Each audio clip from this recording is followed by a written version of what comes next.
Couldn't talk a little ball after recruiting all day yesterday. EJ said I couldn't talk anything about the bowl game or Stanford. I said, okay, EJ, could have got this done in one shot. But, he's the boss. We've gotten, really 3 good days of practice in this week. A lot of the game plan, I would say, probably 70% of the game plan's in for Stanford. We still have some stuff that we'll end up doing and just add to it because you have extra time to do some different stuff. So we'll continue to add to the game plan. Obviously playing a great Stanford team. I think Costello, the quarterback, the defense is nasty. I mean, they got a lot of good players. They got some guys that are draft eligible, some all-conference players that are making decisions. I know, but their backups have played a ton as well. So I mean, we know Love has been hurt most of the season and has not been up to par to begin with. So they've got guys that have played a lot of football. It's not like we don't have tape and you're wondering who you're going to play against.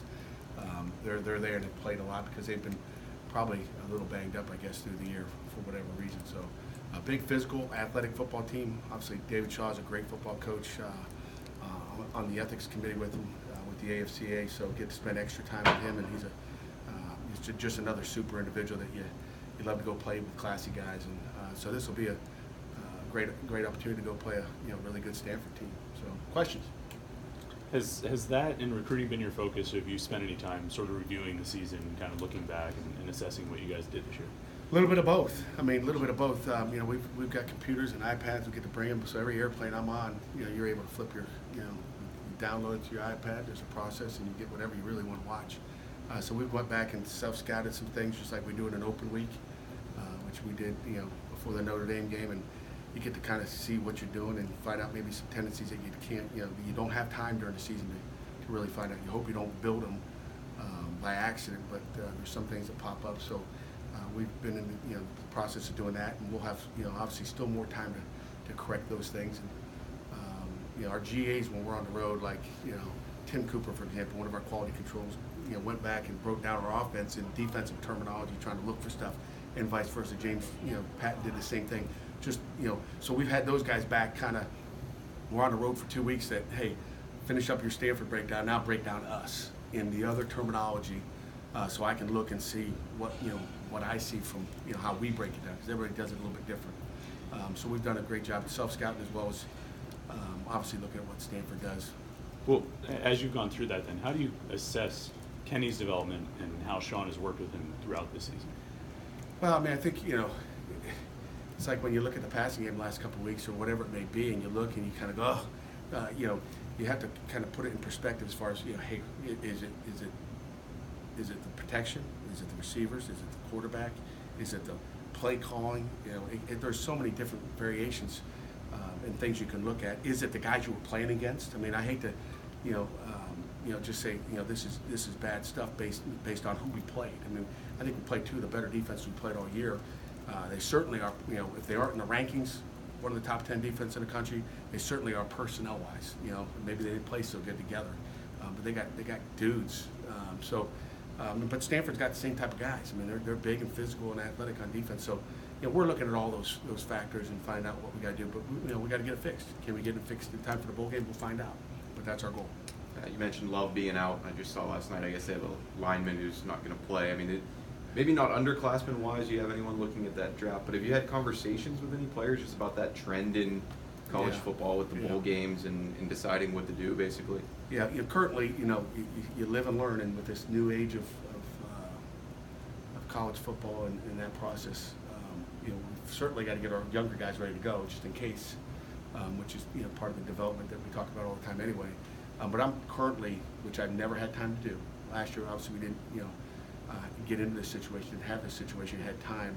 But I'm currently meeting with all the seniors, this week, just trying to sit down with them. What are you thinking? Academically, where are you? And again, most guys have graduated already, so that's pretty easy.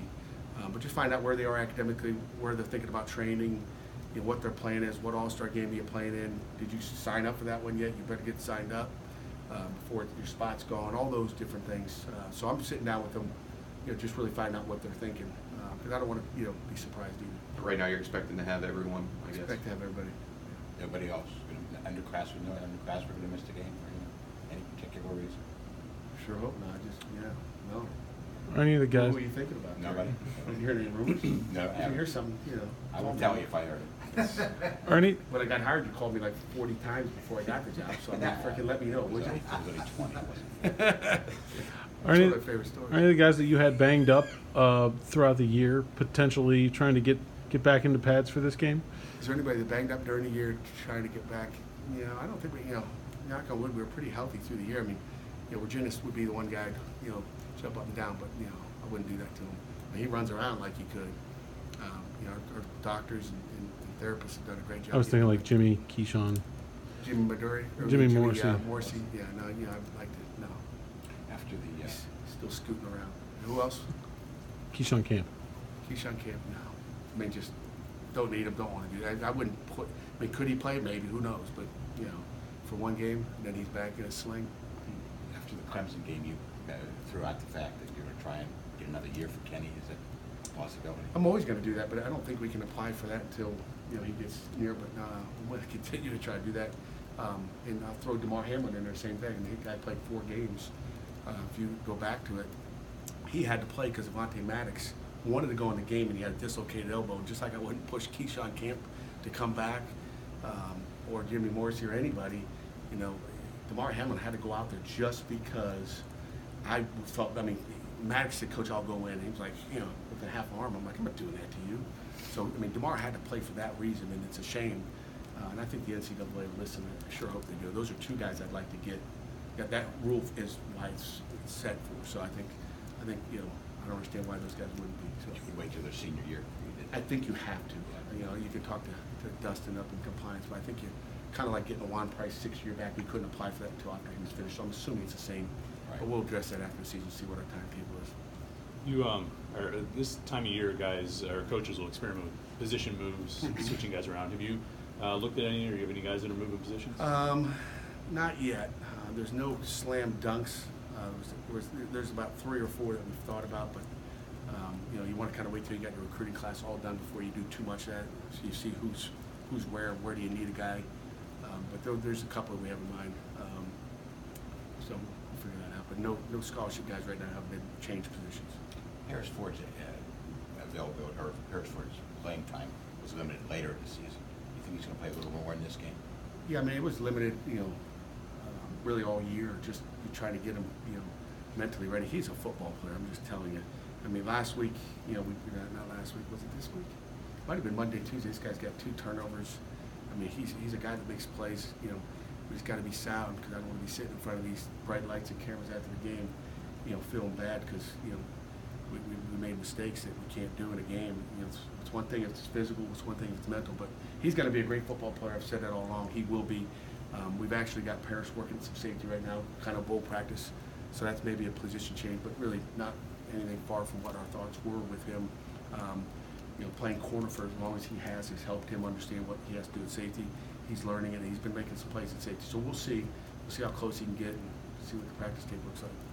Other than Darian Street, have you guys had anyone leave at the semester break? Or?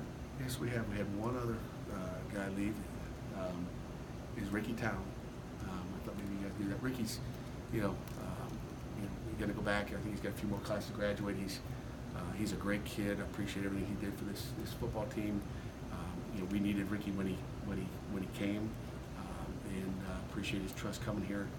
And you know, he's left after academically. He finished off the semester, taking care of some personal things back home with the fire out there in California. He had, you know, the family went through a lot out there. So he just thought, Coach, I had enough, and he's a super kid. I love that guy, and we wish him all the best. Is he going to transfer? Or is he just... No, he's going to just finish up his degree, take care of his family, and get into life. Life's work. The last thing I want to ask you, when you were talking about Paris, he was the guy that you talked about after his freshman year, really shining on the scout team. Mm-hmm. Who stood out this year? Any guys jump out to you from the freshmen this year? Yeah, good question, Chris. There's a lot. I hate to not mention somebody, but I mean, I'll look at the deal. I mean, really, you know, when you look at John Morgan, who's ended up playing a little bit at the end of the year, him and Haba have done an excellent job all year. Scout team, they're going to be 2 defensive ends. Tyler Bentley and David Green are going to be excellent inside. We already know Devin's kind of moved up, maybe a little bit ahead of those guys, and maybe that much. it wouldn't be. It's not like there's a drastic difference between any of those guys. But we think all those guys up front. Linebacker-wise, a young guy that stood out. I'm trying to think if there's anybody down there that stood out. Nobody like I can talk about right now. Eric Hallett has done a nice job. Judson's done a nice job. Two guys that aren't playing, but offensively, Nick Patty's done an incredible job. That guy's got hit, whack.